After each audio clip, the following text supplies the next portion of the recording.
The CEO's hand trembled as he lifted the crystal tumbler to his lips, the amber liquid catching the dim light of the upscale restaurant. He never saw the waitress approaching until her fingers brushed against his wrist, a touch so brief, so urgent, that it sent ice through his veins. The folded napkin slipped into his palm contained only 6 words, scrawled in desperate handwriting, "Don't drink it, and leave now." When he looked up into her terrified eyes, Marcus, Chen made a decision that would unravel everything he thought he knew about loyalty, power, and the strangers who save our lives. Marcus Chen had built his empire from nothing. The son of immigrants who'd worked doubles at a laundromat in Queens, he'd clawed his way through state college, survived on ramen and ambition, and turned a small tech startup into a billion-dollar corporation. But success had its price. At 42, he trusted no one completely, questioned every motive and analyzed every interaction like a chess match. That's what made him exceptional at business. It's also what made him profoundly alone.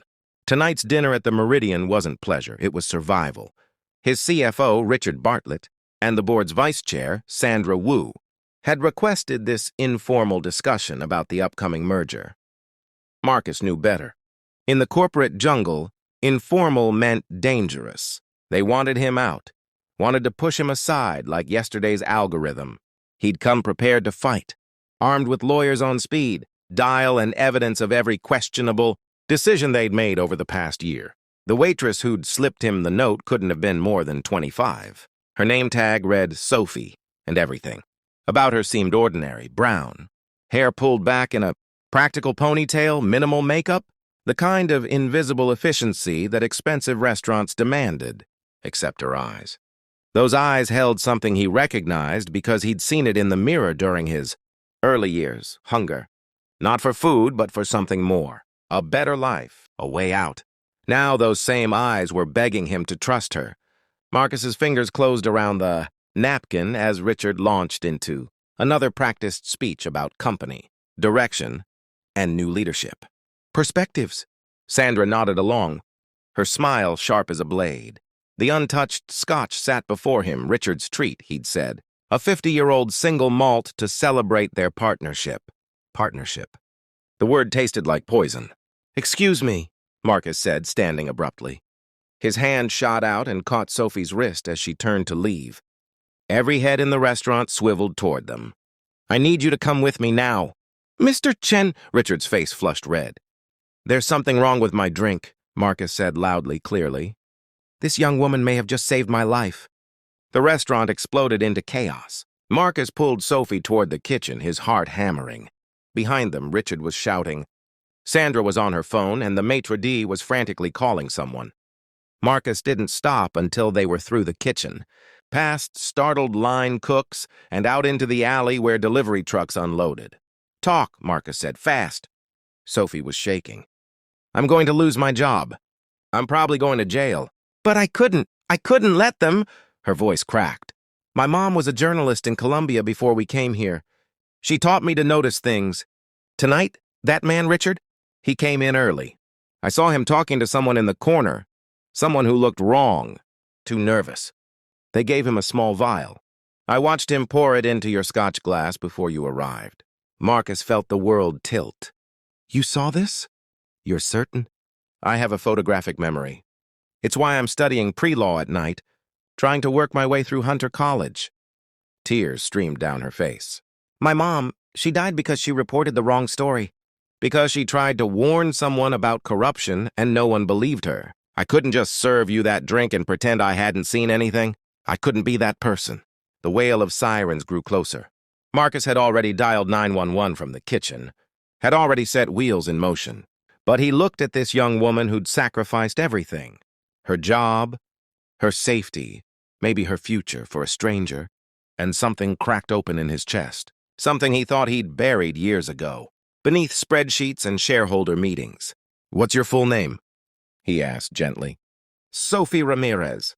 "Sophie Ramirez, you just saved my life. And I'm going to make sure that matters." The investigation moved swiftly. The restaurant's security footage confirmed everything. Richard had indeed doctored the drink with a substance that would have mimicked a heart attack, fatal for someone like Marcus. who had a previously undiagnosed heart condition. He'd been too busy to get checked. The dose was precisely calculated, professional. Richard cracked within hours, revealing a conspiracy that went deeper than. Marcus had imagined embezzlement, insider trading, a plan to destabilize the company and profit from its collapse. But that wasn't the story that kept Marcus awake in the weeks that followed. It was Sophie, sitting in that alley shaking and crying, choosing courage over silence.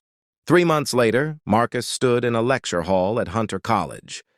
He'd been invited to speak about entrepreneurship, but that wasn't really why he was there. In the third row, Sophie Ramirez sat with her notebook opener, eyes wide with the same hunger he remembered. Hunger for knowledge, for opportunity, for a chance to build something meaningful. After his speech, he approached her. Walk with me. They strolled through the campus, past students rushing to classes, past the life Sophie was building, one shift and one textbook at a time. I've set up a scholarship, Marcus said. Full ride for students like you, like me.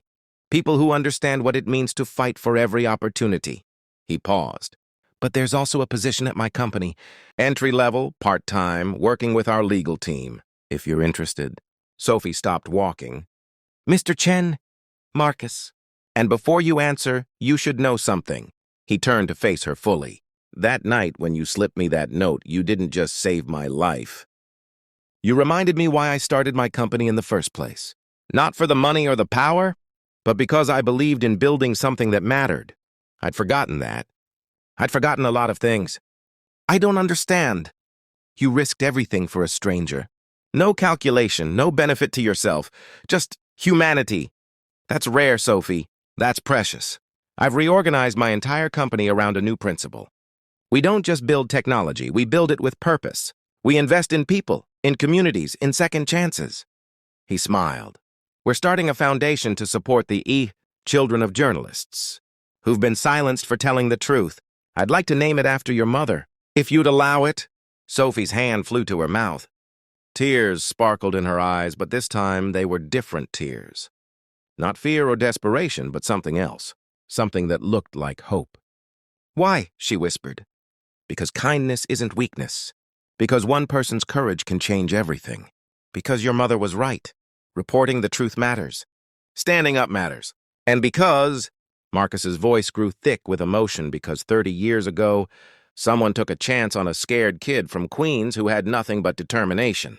I never got to thank them properly. Let me thank them by paying it forward. Sophie threw her arms around him, sobbing into his shoulder. Marcus held her, this young woman who'd saved him in more ways than she could know, and felt something he hadn't experienced in years. Genuine connection. The kind that couldn't be quantified in quarterly reports or stock prices. I'll take the job, Sophie said, pulling back and wiping her eyes, and the scholarship. And I'll make you proud. I promise.